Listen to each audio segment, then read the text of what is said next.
మాతృదేవోభవ.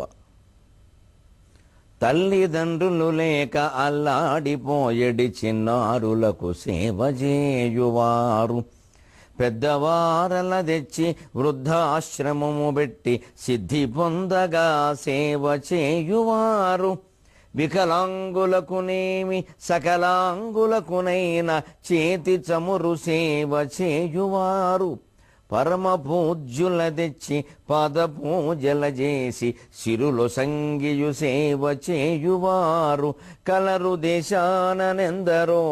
కాని కన్న తల్లి పాదముల యొద్ద కూర్చుని పావుగంట సేవ చేసడి వారేరీ.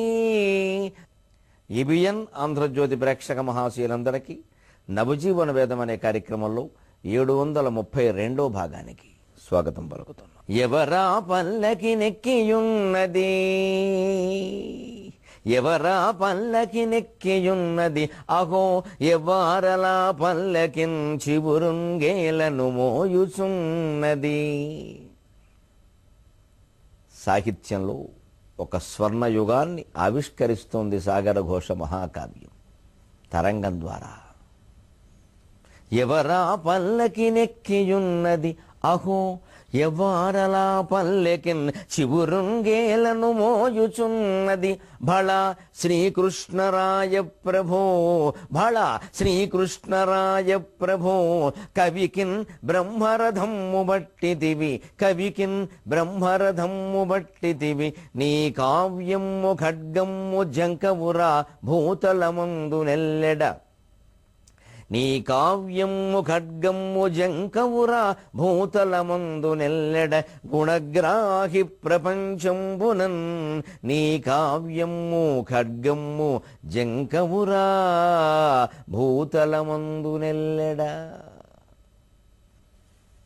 సాహిత్యంలో స్వర్ణయుగం అంటే అసలు ఏ కాలమైనా స్వర్ణయుగం అని పిలువబడాలి అంటే పండితులని మేధావులని గౌరవించేటువంటి లక్షణం ఉండాలండి. ఆ యుగంలో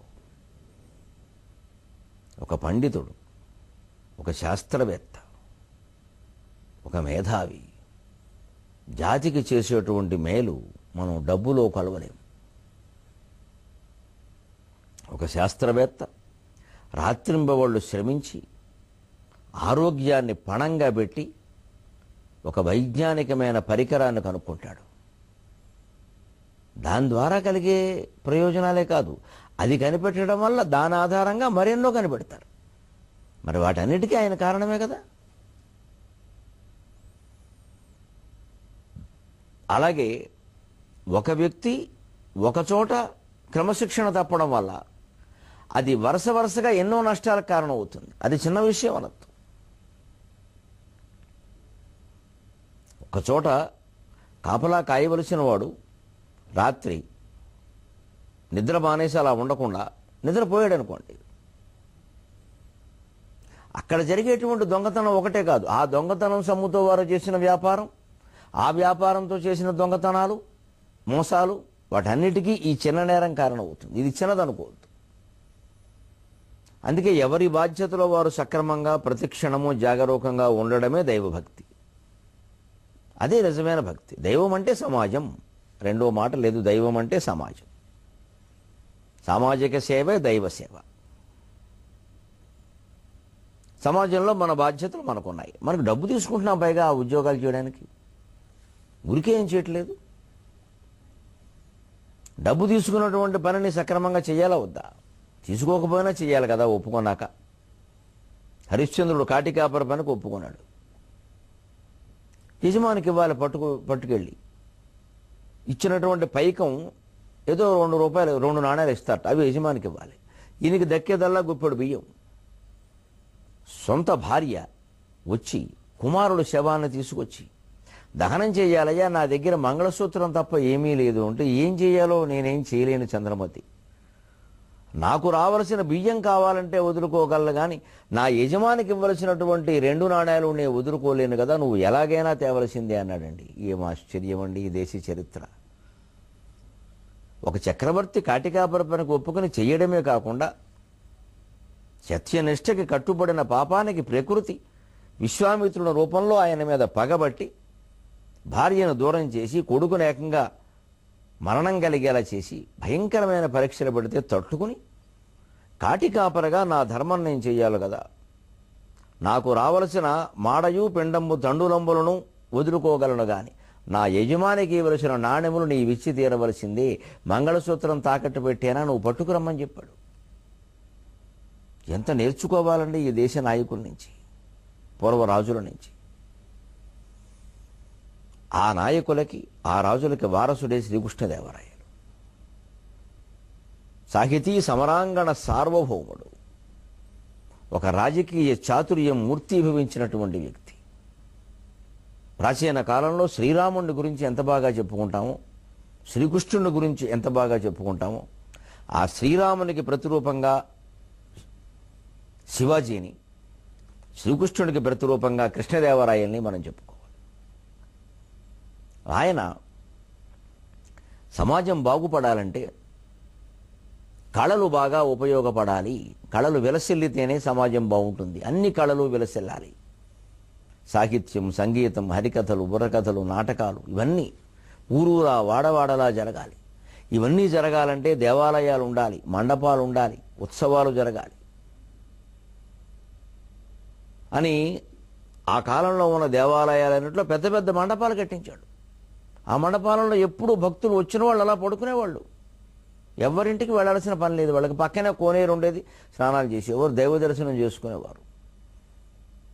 ఏదో అక్కడ అన్నదాన సత్రం ఉండేది, భోజనం చేసేవారు, ఆ ఆలయంలో పడుకునేవారు. దైవ సన్నిధిలో పడుకున్నాం, ప్రాణం పోయినా పర్వాలేదనంత నిశ్చింతగా ఉండేవారు.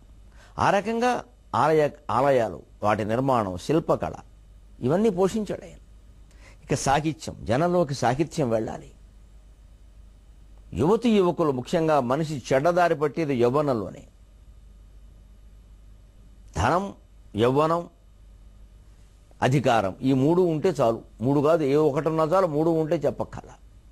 అటువంటి యువకులు చెడ్డదారి పట్టకుండా మంచి సాహిత్యాన్ని అందింపజేశాడు అష్టదిగ్గజాల పోషణ ద్వారా. ఆ సాహిత్యం జనంలోకి వెళ్ళింది. ముఖ్యంగా ఒక మను చరిత్ర, వరూధిని లాంటి నవ యువతి, గంధర్వ స్త్రీ, అమిత సౌందర్యవతి ప్రేరేపిస్తున్నా సరే లొంగనటువంటి, ప్రలోభానికి లొంగనటువంటి ప్రవరుని పాత్ర ఎంతమందికి ఆదర్శం అండి ఆ కాలానికి ఈ కాలానికి కూడా. అటువంటి కవికి శ్రీకృష్ణదేవరాయలు చేసిన సత్కారాన్నే సాగర ఘోష వర్ణిస్తోంది.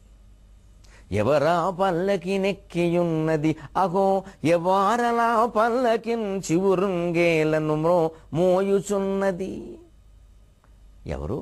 ఎవరా పల్లకి ఎక్కి కూర్చున్నారు? అలసాని పెద్దనగారా? బాగుంది, కవికి చాలా గౌరవం జరిగింది, బాగానే ఉంది. కానీ ఎవరా మోస్తున్నది? ఏమిటి ఆ కిరీటాలు, ఆ భుజకీర్తులు, ఆ అంగదములు, ఆ వైభవములు? ఒక మహారాజు. ఏమిటిది? బళా శ్రీకృష్ణరాయ ప్రభు కవికిన్ బ్రహ్మరథము బట్టితివి. ఒక మహారాజు కవి కూర్చున్న పల్లకిని స్వయంగా మోయడమా? ఎంత ఆశ్చర్యం అండి! సరస్వతీదేవికి ఎంత ఆనందం అండి! ఎన్ని అగ్రహారాలు ఇచ్చినా, ఎన్ని సంపదలు ఇచ్చినా కవికి ఇంతకంటే గౌరవం ఉంటుందా? ఈనాటి ముఖ్యమంత్రులు, మంత్రులు, అధికారులు నేర్చుకోవలసిన విషయం, ఉగాది నాడు కవి సమ్మేళనం పెట్టి పంచాంగం వింటారు, పద్యాలు వినరు, వెళ్ళిపోతారు. పంచాంగం కంటే నిజంగా జీవితానికి ఉపయోగపడేది పద్యమే. పంచాంగం భవిష్యత్తును తెలియజేస్తుంది, మార్చలేదు. చాలాసార్లు నిరాశకి, నిస్పృహకి గురి చేస్తుంది. అది ఉత్సాహం కలిగిస్తుందని చెప్పలేం. రెండు రకాలుగానే ఉంటుంది. ఎక్కువ భాగం వ్యతిరేకంగానే ఉంటుంది, సుమారుగా అంతే. కలియుగంలో అందరి జాతకాలు అలాగే ఉంటాయి. ఈ రోజు ఎవరు ఏమవుతారో ఎవరికీ తెలియదు. క్షణం విరామంలోనే ఎంతటి పెద్దవాడైనా రాలిపోవచ్చు. నిన్నటి వరకు పదవిలో ఉన్నవారు ఇవాళ రాలిపోవచ్చండి. నిన్నటి వరకు మహావైభవం అనుభవించిన వాళ్ళు ఇవాళ మట్టిలో కలిసిపోవచ్చండి. చరిత్ర ఏమి ఇటువంటి ఉదాహరణలు చాలా చెప్పింది మనకి. అప్పుడు చూసాం, ఇప్పుడు చూస్తున్నాం. మరి ఆ రాలిపోకముందే మన జీవితాన్ని చక్కబెట్టుకోవద్దా? ఆత్మజ్ఞానం పొందొద్దా? నేనెవరని ఆలోచించొద్దా? తెలుసుకోవద్దా? ఏమీ లేకుండా ఊరికే రాలిపోవడమేనా? అందుకోసమేనా భగవంతుడు మానవ జన్మ ఇచ్చింది? ఇది ఆలోచించాలంటే సాహిత్యం చదవాలి. అందుకే కృష్ణదేవరాయలు అందరిలాగే నేను రాలిపోతాను, కానీ చరిత్రలో మిగిలిపోవాలంటే సాహిత్యం ద్వారా మిగిలిపోవాలి అని 8 మంది ప్రధాన కవుల్ని, ఇంకా ఓ 80 మంది ఇతర కవుల్ని, సంగీతవేత్తల్ని అందరినీ పోషించాడు. అన్ని కళల్ని పోషించాడు. కవిని కూర్చోబెట్టి స్వయంగా పల్లకి మోశాడు. ఇవాళ కవి సమ్మేళనానికి హాజరై వినేటువంటి మంత్రులు ఎంతమంది? మంత్రిస్థాయి. మనకెక్కడ ఖాళీ అండి? ఎందుకుంటుంది? దీనివల్ల డబ్బులు ఏమి రావుగా, బుద్ధి వస్తుంది కానీ డబ్బులు రావుగా. అది రావడం మనకి ఇష్టం లేదుగా. కాకపోతే మహా అయితే ఆయనకు శాలువా కప్పి వెళ్ళిపోతారు. ఆయన అంతకంటే ఆ శాలువా చూసుకుని నాకు ముఖ్యమంత్రి గారు సన్మానం చేశారు. మన పద్యాలు ఆయన వినడం సన్మానం, మనకి శాలువా కప్పడం సన్మానం కాదు. మనకు ఆయన సన్మానం చేయకపోయినా పర్వాలేదు, అలా కూర్చుని విని వెళ్ళిపోతే మనకు ఆనందం. ఎందుకంటే దానివల్ల రాజకీయం బాగుంటుంది. కవిత్వం వింటే రాజకీయం బాగుంటుంది, మనిషి బుద్ధిలో మార్పు వస్తుంది, వచ్చి తీరుతుంది, దులిచేస్తుంది ప్రశ్న వాడిని. ఎందుకంటే తత్వం తెలియని వాడు కవి కాలేడు. కవి తత్వం చెబుతాడు. ఆ తత్వం ఇవాళ కాకపోతే రేపైనా బుర్రకు ఎక్కుతుంది. అలా ఎక్కింది కాబట్టి కృష్ణదేవరాయలు 20 సంవత్సరాల లోపు పరిపాలించిన 1509లో పట్టాభిషేకం జరిగింది ఆయనకి. 1530 నాటికి ఆయన పరమపదించారు. 21 సంవత్సరాలు చరిత్రలో మిగిలిపోయాడండి ఆంధ్రభోజుడుగా. సమరాంగణం వల్ల కాదండి, సాహిత్యం వల్ల. ఎవరా పల్లకి నెక్కియున్నది అహో, ఎవారలా పల్లకిన్ చివురుంగేలను మోయుచున్నది భళ, శ్రీకృష్ణరాయ ప్రభు కవికిన్ బ్రహ్మరథమ్ము బట్టితివి, నీ కావ్యమ్ము ఖడ్గమ్ము జంకవురా భూతలమందు నెల్లెడ గుణగ్రాహి ప్రపంచంబునన్. కవికి బ్రహ్మరథం పట్టావయ్యా. సప్తర్షులు వహించేటువంటి పల్లకీని బ్రహ్మరథం అంటారు. బ్రహ్మజ్ఞులైన వాళ్ళు మోసేటువంటి పల్లకీని బ్రహ్మరథం అంటారు. వెనక నహుషుడు అనేటువంటి వాడికి ఇంద్రపదవి వస్తే వాడు కోరరాని కోరిక శచీదేవిని కోరాడు. నీకు పీఠం అంటే ఇస్తాం కానీ బెల్లం బిడ్డలను ఎక్కడ ఇస్తామయ్యా అన్నారు. కుదరదు, నాకు ఆవిడ భార్య కావలసిందే అన్నాడు. వీడికి ఎలా బుద్ధి చెప్పాలో తెలియక ఒక పన్నాగం పన్నింది ఆవిడ. అమ్మవారి దైవల్లో ఒక ఆలోచన వచ్చి, ఆవిడ దేవీ ఉపాసకురాలు. పుణ్యకీర్తి పుణ్యలభ్య పుణ్యశ్రవణ కీర్తన పులోమజార్చిత బంధమోచని బంధురాలక. పులోమజార్చిత, పులోమజ అంటే శచీదేవి. అప్పుడు శచీదేవి అర్చించింది సమస్య వచ్చినప్పుడు. అమ్మవారు వెంటనే ఒక మెరుపు మెరిసేలా చేసింది మనస్సులో, ఈ ఉపాయం పను నీకెందుకు నేను ఉన్నానండి, బ్రహ్మరథం మీద వస్తే స్వాగతిస్తాను, పెళ్లి చేసుకుంటానంది. బ్రహ్మరథం అంటే బ్రహ్మజ్ఞులైనటువంటి ఋషులు మోసేటువంటి పల్లకి. అగస్త్యుడు, వశిష్ఠుడు మొదలైన వాళ్ళని పెట్టారు. వాళ్ళు పాపం వాళ్ళ కర్తవ్యం వాళ్ళు నిర్వహిస్తారు. వాళ్ళకి నిరహంకార నిరీహ స్వరూపులు వాళ్ళు. వాళ్ళకి అహంకారం ఉండదు, కోరిక ఉండదు. వాళ్ళకి అవన్నీ ఉండవు. అందుకని అది చూశారు, వాళ్ళు ఏర్పాటు చేశారు. ఈయన అహంకారం కొద్దీ అగస్త్య మహర్షిని తొందరగా నడవమని కాలుతూతున్నాడు. మరి కామ వ్యామోహం అంత పీడిస్తోంది, కామవాంఛ. చెడగొట్టుకోవడం కావాలని.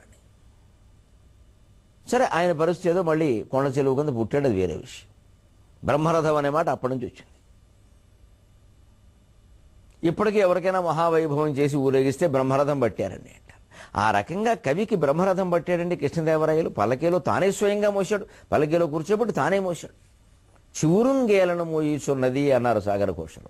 ఎందుకంటే ఒక మహారాజు హస్తాలు సున్నితంగా ఉంటాయి, యుద్ధానికి పనికొస్తాయి, అది వేరే విషయం. అది సాహిత్యం దగ్గరికి వస్తే సున్నితంగా అయిపోతే వాళ్ళు అన్ని పనులు చెయ్యలేరు. అటువంటి చిగురాకుల వంటి చేతులతో ఆ పల్లకి మోసాడు మహానుభావుడు. ఆ పెద్దనగారు ఎంత ఆనందించి ఉంటాడు. కవికిన్ బ్రహ్మరథము బట్టిదివి కాబట్టి నీ కావ్యమ్ము ఖడ్గమ్ము జంకవురా భూతలమందు నెల్లెడ గుణగ్రాహి ప్రపంచంబులను. ఈ భూమండలం మొత్తం మీద ఎంతకాలం జరిగినా సరే, గడిచిపోయినా సరే, నీ కావ్యానికి ఎదురుండదు, నీ ఖడ్గానికి ఎదురుండదు అన్నారు. కావ్యానికి ఖడ్గానికి కూడా కలిపి వాడాడు ఇక్కడ పదం. గుణగ్రాహి ప్రపంచము అనే మాట శ్లేష ద్వంద్వార్థం, 2 అర్థాలు ఉన్నాయి ఇందులో. గుణము అంటే కావ్యంలో ఉండేటువంటి గుణం. గుణవంతులు గుణాన్ని గ్రహించగలిగిన వాళ్ళు, లేకపోతే ఎందుకంటే కవిత్వం చదవడం ఉపయోగం ఏమిటి? కాళిదాసు అంతటి వాడు ఒళ్ళు మండి చెప్పాడు, ఇతర పాప ఫలాన్ని యథేచ్ఛయ లిఖతుమే చతురానన. నువ్వు ఎన్ని పాప ఫలాలైనా ఉంటే నా నుదుటి మీద రాసుకో, నేను అనుభవిస్తాను. ఒక్కటి మాత్రం రాయికి దయచేసి నీకు ఏం కావాలో చెప్పి ఇచ్చేస్తాను లంచం అన్నాడు. ఏమిటయ్యా అది రాయొద్దు అంటున్నావు అంటే, అకవి అరసికేషు కవిత్వ నివేదనం, అరసికేషు కవిత్వ నివేదనం, శిరసి మాలిక మాలిక మాలిక. నీకు 1000 దండాలు పెడతాను. రసజ్ఞత లేనివాడు ముందు కూర్చుని పద్యాలు పాడవలసిన దుస్థితి నాకు కలిగించకన్నాడు. ఆ రసజ్ఞత లేనివాడు ముందు కవిత్వం చెప్పడం అంత బాధగా ఉంటుందండి ఏ కవికైనా సరే. ఎందుకంటే అందులో ఉన్నది ఏమిటో తెలియదు. మళ్ళీ అక్కడి నుంచి మీరు పద్యాలు రాస్తే ఎలాగైనా తాత్పర్యాలు చెప్పాలి, కానీ కర్మ వచ్చి పడింది వేళ తాత్పర్యాలు చెప్పడం. ఆ మాత్రం గ్రహించే స్థితి లేదు. పైగా ఎక్కడ కాస్త రసస్ఫురణ కోసం కూడా కొత్త పదం కఠిన పదం వాడడానికి వీల్లేదు. వాడి దృష్టిలో కఠిన పదం అంటే వాడికి తెలియని పదం. కానీ ఒక్కొక్క రసస్థాయి ఉండాలి అంటే ఆ పదజాలం అలాగే ఉండాలి. అలాంటి స్థితి రాకూడదన్నాడు కాళిదాసు. అరసికేసు కవిత్వ నివేదనం, శిరసి మాలిక మాలిక మాలిక, ఇతర పాప ఫలాన్ని లిఖతుమే చతురాన. ఇన్ని పాపాలైనా నా నుదుటి మీద రాసుకో, అనుభవిస్తాను, కానీ ఇది ఒక్కటి రాయకు. ఇలాంటిది ఏదైనా ఉంటే తీసి, నాకు ఆ స్థితి రావద్దన్నాడు. అలాంటిది అష్టదిగ్గజాలకు ఎంత వైభవం పట్టింది. కృష్ణదేవరాయలు స్వయంగా కూర్చుని వినేవాడు. భువన విజయ సభా మంటపం. ఇప్పుడు మనం వరుసగా 3-4 భాగాల పైన దాని గురించి చెప్పుకుంటాం. ఆ కవులు, ఆ పద్యాలు, ఆ కావ్యాలు, వాళ్ళ వైభవం. నీ కావ్యము ఖడ్గమ్ము జంకవురా భూతలమందు నెల్లెడ గుణగ్రాహి ప్రపంచమున. అంచేత గుణాన్ని గ్రహించేటువంటి ప్రపంచం అంటే రసజ్ఞ సమూహంలో నీ కావ్యానికి ఎదురు లేదు. మరి ఇంకో రకంగా గుణము అంటే వింటి నారి అని అర్థం ఉంది. వింటికి పొడుగ్గా ఉండే ఈ నారిని గుణం అంటారు. గుణగ్రాహి ప్రపంచం, మనం వింటి నారిని ఇలా సాగదీసేవాళ్ళు అంటే వీరులు. వీర ప్రపంచంలో నీ ఖడ్గానికి ఎదురు లేదు, రసజ్ఞ ప్రపంచంలో నీ కావ్యానికి ఎదురు లేదు. ఎందుకంటే కవికి అంత గౌరవం చేశారు కాబట్టి. ఎవరికి చేసినటువంటి ఆ గౌరవాలకి ఫలితం వారికి దక్కుతుంది కదండి. సత్కర్త సత్కృత సాధుర్జన్హుర్ నారాయణో నరహ అంటారు విష్ణు సహస్రంలో. సత్కర్త సత్కృత, సత్కర్త కూడా శ్రీ మహావిష్ణువే, సత్కరింపబడినవాడు కూడా శ్రీ మహావిష్ణువే. కాబట్టి ఆయనకి ఆయన ఫలం ఇచ్చు కూడా. అందుకని సత్కరించిన ప్రతి వారికి సత్కార ఫలం దక్కుతుంది. సత్కారం పొందిన వారికి ఎలాగూ వేదిక మీదే దక్కింది. వారిని సత్కరించిన ఫలం వీరికి తర్వాత ఆత్మానందం రూపంలో దక్కుతుంది. ఎవరా పల్లకినెక్కియున్నది అఘో ఎంవారలా పల్లకిన్ చివురుంగేలను మోయుచున్నది బళా శ్రీకృష్ణరాజ ప్రభు కవికిన్ బ్రహ్మరథమ్ము బట్టితివి నీ కావ్యమ్ము ఖడ్గమ్ము జంకవురా భూతలమందు నెల్లెడ గుణగ్రాహి ప్రపంచంబునన్. ఎందుకంత గౌరవం అందుకున్నాడండి అలసాని పెద్దన? ఆయన రాసిన కావ్యం, అందులో కథ సామాన్యమైందా? దాన్ని సాగరఘోష కవి ఒక్క పద్యంలో సంక్షిప్తంగా చెబుతున్నాడు. సిద్ధరసాయనంబు జపసిద్ధుని పాదములంటు వేళ, సిద్ధరసాయనంబు జపసిద్ధుని పాదములంటు వేళ, చుంబద్దివిజాపగా మధుర భావన, చుంబద్దివిరా దివిజాపగా మధుర భావన, బ్రాహ్మణుడెట్లు పొంగెనో చుంబద్దివిజాపగా మధుర భావన, బ్రాహ్మణుడెట్లు పొంగెనో పద్యపు విద్య కొంగునను బంగరు రాయలు, పద్యపు విద్య కొంగునను బంగరు రాయలు, పెండెరంబున్ పెద్దన కాలికిందొడుగు వేళ, పెండెరంబును పెద్దన కాలికిందొడుగు వేళ, సరస్వతి ఎట్లు పొంగెడిన్. అలసాని పెద్దన గారి కథలో మొదటి ఆశ్వాసంలోనే ఒక చిత్రమైన ఘట్టం ఉంటుంది. ఒక సిద్ధుడు సుమారుగా 25 ఏళ్లవాడు యాత్ర చేసుకుంటూ కాస్త విశ్రాంతి తీసుకుందామని ప్రవరుడు ఇంటికి వస్తాడు. అక్కడ ఎప్పుడు అతిథులకి భోజన భాజనాలు నడుస్తూ ఉంటాయి. వండనాలయదు వేవూరు వచ్చిరేని అన్నపూర్ణకు నుద్దియవు అతని గృహిణి. ఆవిడ అలాగే ఆయన అలాగే చేస్తూ ఉంటారు. భోజనాలు అయిపోయాక మధ్యాహ్నం పూట కూర్చున్నప్పుడు ఈ ప్రవరుడు ఆ సిద్ధునికి పాదసేవ చేసి, కాస్త విశేషాలు ఏమైనా చెప్పండి, మా బోటుగాళ్ళం ఈ కుటుంబాల్లో సంసారాల్లో పడి ఏడుస్తున్నాం, ఎక్కడికి తిరగలేం, లేచింది మొదలు ఇదే లంపటం, మీరేవో 4 తిరిగొచ్చుంటారు, ఆ విశేషాలు చెప్పండి అన్నాడు. కనీసం వినే ఆనందిద్దామని ఆయన చెప్పాడండి. ఆ 4 దిక్కుల్లో, తూర్పు దిక్కున, దక్షిణపు దిక్కున, పశ్చిమ దిక్కున, ఉత్తరపు దిక్కున, మధ్యలో భూమధ్య రేఖా ప్రాంతంలో ఉండే విశేషాలు వర్ణించాడండి. దానికి పెద్దనగారు వాడిన భాష చూడండి. అది ఎట్లుండే ఒక్క విశేషంబు చెప్పేది నాకర్నింపు. అది ఎట్లుండే గృహస్థరత్నంబ, లంబమాన రవిరథ తురంగ శృంగార చారు చామరచ్చట ప్రేక్షణ క్షణోగ్రీవ చమర సముదయంబగు హృదయంబునంగల చలువకు విలువ ఎక్కడిది? ఒక తూర్పు దిక్కు ప్రభావం చెబుతున్నాడు. లంబమాన రవిరథ తురంగ శృంగార చారు చామరచ్చట ప్రేక్షణ క్షణోగ్రీవ సముదయంబగు హృదయంబునంగల విశేషంబులు శేషఫణికి నేను లెక్కింప శక్యంబే. ఇక దక్షిణ దిక్కున విశేషం. అంధగరిపు కంధరావాస వాసుకి వియోగ భవ దుర్వ్యథాభోగ భోగిని భోగభాగ పరివేష్టిత పటీర విటిపి వాటిగా వేళ్ల దేలా లతా వలయంబగు మలయంబునంగల చలువకు విలువ ఇయ్యది. ఇక పడమటి దిక్కు గురించి చెప్పమంటావా ప్రవరా? అకటకట వికట కోటి కోటి విటంగ శృంగాట గాఢోకమాన జలదిందుబింబ గళదమృతబిందు దుర్దిన ఆర్ద్రీకృత సల్లకీ పల్లవ ప్రభంజన పరాంజన హస్తంబగు నస్తంబునంగల మణిప్రస్తరంబుల విశ్రాంతి చింతించిన మేనన్ పులకలి పుడును పొడమేడు ప్రవర. ఇక ఉత్తర దిక్కు విశేషాలు చెప్పమంటావా? అది కుబేరుడు దిక్కు కదయ్యా. స్వస్వప్రవర్ధిత వర్ధిష్ణుధరణీయ రుఖసందోహదోహద ప్రధాన అసమాన ఖేలదైర విలవిలాసిని విలాస వాచాల తులా కోటి కలకలా హూయమాన మానస మదాలస మరాళంబకు కైలాస శైలంబు నౌలంబులన్ కాలగళు విహార ప్రదేశంబులన్ గన్న సంస్కృతి క్లేశంబులు వాయివే. ఇక భూమధ్య రేఖా ప్రాంతం మేరు పర్వతం గురించి చెప్పమంటావా? విను ప్రవరా, నీవు అదృష్టవంతుడివి. సతత మదజల శ్రవణ పరాయణ ఐరావణ విషాణ సముట్టంకిత కటక పరిస్ఫుర కురువింద కందళ వ్రాత జాత ఆలాద శంక అపసర్పదభ్రము భ్రమి విభ్రము ధురంధరంబగు మేరు ధరాధరంబు శిఖరంబులు సొయ్యగంబులు కలయంగనుగొనుట బహుజన్మకృత సుకృత పరిపాకంబులం గాక ఏల చేకూర నేర్చు అని ఆపి ఆయన ముఖాన్ని గమనించి, ఏ నిట్టి మహాద్భుతంబులు ఈశ్వరానుగ్రహంబునం చేసి అల్పకాలంబునం గనుగొంటిని అనినా యశద అంకురిత హసన గ్రశిష్ణు గండ యుగలుండగుచు ప్రవరుండతనికి ఇట్లని ఇంత వచనం రాస్తాడండి. ఇందులో ఏం ఉండని ఏం ఉండకపోని, ఏం అర్థం కానీ ఏం అర్థం కాకపోని, ముందు 4 దిక్కులు మేరు పర్వతం చూడాలని మనిషికి అనిపించి తీరుతుంది. మార్కెటింగ్ టెక్నాలజీ అంటారు దీన్ని. ఆధునిక భాషలో చెప్పాలంటే ప్రచార సామర్థ్యం, ప్రచారం చేసే విధానం అండి ఇది. ప్రచారం ఎలా ఉండాలి? అదిరిపోవాలి ప్రచారం. మంచికి, చెడ్డ కోసం కాదు, డబ్బులు సంపాదించుకోవడానికి కాదు. డబ్బులు సంపాదించుకున్నా పర్వాలేదు, ప్రజలకి జ్ఞానం అందాలి. అందుకే జ్ఞానాన్ని కూడా సంచలనాత్మకం చెయ్యాలి. సంచలనాత్మకం అజ్ఞానమును అవివేకం అయిపోతున్నాయి. ఉగ్రవాదుల వార్తలు సంచలనాత్మకం అవుతాయి. ఎలాగో ఉపనిషద్ వాక్యాలను కూడా అంత సంచలనాత్మకంగా జనానికి అందించాలి, మంచి నేర్పడం కోసం. ఈ ఉపనిషత్తు చదవకపోతే ఈ బతుకే దండకం చెప్పాలి, అప్పుడు చదువుతాడు. అంతేగాని ఉపనిషత్తులు చదివితే పుణ్యాలు అవి వస్తాయని నెమ్మదిగా చెప్తే చదవడం, చాలా చూద్దాంలే అనుకుంటాడు. బాంబు పడిపోతుంది అంటే భయపడతాడా లేదా? పెద్ద ప్రయోజనం ఏదో కలుగుతుందంటే చదువుతాడు. అదంతా జ్ఞానం కోసం, చదివించడం కోసం. మళ్ళీ ఊరికే మూర్ఖ ప్రయోజనాన్ని నేర్పకూడదు. అక్కడికి ఎడితే ఏదో అవుతుంది, ఇక్కడికి ఎడితే ఏదో అవుతుందని చెబితే అక్కడికి వెళ్ళు చేస్తాడు. దానివల్ల ఏం జరగదు.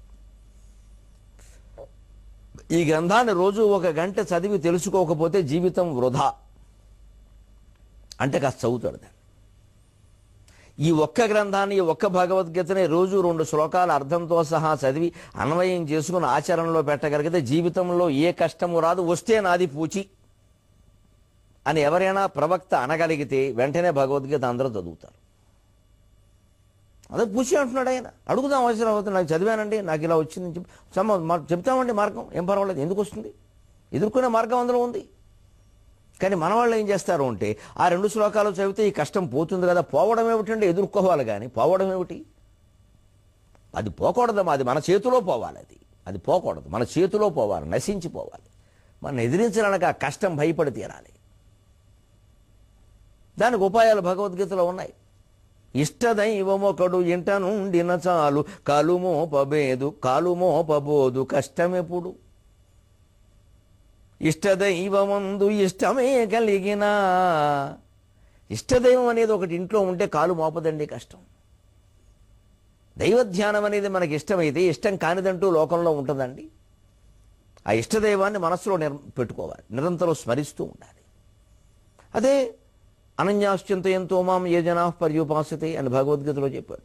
ఆ స్మరణ చేయడానికి మనకి బద్ధకమయ్యి 1 గంటలో ఏదైనా చేసేస్తే, 9 రోజులు ఏదైనా చేసేస్తే, పోనీ 1 నెలలు ఏదైనా చేసేస్తే, ఇంక తర్వాత 11 నెలలు హాయిగా శుభ్రంగా అటు ఇటు తిరుగుతూ విలాసాలు భోగాల్లో ఉండొచ్చా? ఆ ఒక్క పుణ్యం కాపాడుతుందా అని అంటారు. అలా పుణ్యం చెబితే మనకి నచ్చుతుంది. ఈ ఒక్క దీపం పెట్టేయండి, ఈ ఒక్క స్నానం చేసేయండి, ఆ ముక్కోటి ఏకాదశి నాడు దర్శనం చేసుకోండి, ఆ కార్తీక పౌర్ణమి నాడు స్నానం చేసేయండి, మిగిలిన జీవితం ఎలా గడిపినా పర్వాలేదు. ఈ మాటలు మనకు బాగా నచ్చుతాయి. ఇక్కడే మనం మోసపోతున్నాం. అలా చెప్పలేదు, చాలా విశేషాలు చెప్పాడు. పైగా మన విహారయాత్రల్లో మనం చూడని విశేషాలు చెప్పాడు. అందుకే ప్రవరుడికి వెంటనే ఆసక్తి కలిగి ఆకాశగంగని ముద్దు పెట్టుకున్నట్టుగా స్పందించాడు ఆయన. ఆ అపూర్వ స్పందన ఎలా ఉందో, అసలు తీర్థయాత్రల్లో మనం చూడవలసిన విశేషాలు ఏమిటో 23:30 గంటల్లో మనం తెలుసుకుందాం. అంతవరకు ఈ మధుర తీర్థయాత్రకు ఆలవాలమైన తెలుగు భాషలో మనం తీర్థయాత్ర చేద్దాం. శరణం.